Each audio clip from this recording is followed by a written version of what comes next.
చాలా రోజులుగా దేశంలోని అనేక వర్గాలకి చెందిన వ్యక్తులు నిర్మలమ్మ నేడు ప్రవేశపెట్టబోతున్న బడ్జెట్ కోసం ఆసక్తిగా ఎదురు చూస్తున్నారు. ఈ నేపథ్యంలో నెల మొదటి రోజు కావడంతో దేశంలోని చమురు కంపెనీలు తమ గ్యాస్ సిలిండర్ ధరల రేట్స్ లో మార్పులు చేశాయి. చమురు కంపెనీలు ఎప్పటి మాదిరిగానే తమ గ్యాస్ ధరల్ని నెల మొదటి రోజున అప్డేట్ చేశాయి. దీంతో ద్రవ్యోల్బణం షాక్ కారణంగా 19 కేజీల కమర్షియల్ గ్యాస్ సిలిండర్ల రేట్లు ఖరీదైనవిగా మారాయి. ఒక్కో సిలిండర్ ధర స్వల్పంగా 14 రూపాయల చొప్పున పెంచుతున్నట్టు గ్యాస్ కంపెనీలు ప్రకటించాయి.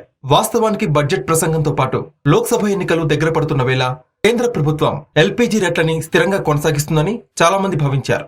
కానీ అలా జరగలేదు. తాజా పెంపు తర్వాత దేశంలోని ప్రధాన మెట్రో నగరాల్లో 19 కేజీల గ్యాస్ సిలిండర్ రేట్స్ ని పరిశీలిస్తే ఢిల్లీలో 1769 రూపాయల 50 పైసలు, కోల్కతాలో 1887 రూపాయలు, ముంబైలో 1723 రూపాయలు, చెన్నైలో 1937 రూపాయలుగా ఉన్నాయి. ఇక ఇదే క్రమంలో గృహ వినియోగదారులు ఉపయోగించే డొమెస్టిక్ గ్యాస్ సిలిండర్ల ధరలు మాత్రం ఎలాంటి మార్పులు లేకుండా కొనసాగుతున్నాయి. 14.2 కేజీల ఎల్పీజీ సిలిండర్ ధర ఢిల్లీలో 903 రూపాయలు, కోల్కతాలో 929 రూపాయలు, ముంబైలో 902 రూపాయల 50 పైసలు, చెన్నైలో 918 రూపాయల 50 పైసలుగా ఉన్నాయి. ఇక గడిచిన 3 ఏళ్లలో 17 సార్లు మార్పులకు గురికాగా వాణిజ్య సిలిండర్ల రేట్లు మాత్రం దాదాపుగా ప్రతి నెలా మారుతూనే ఉన్నాయి.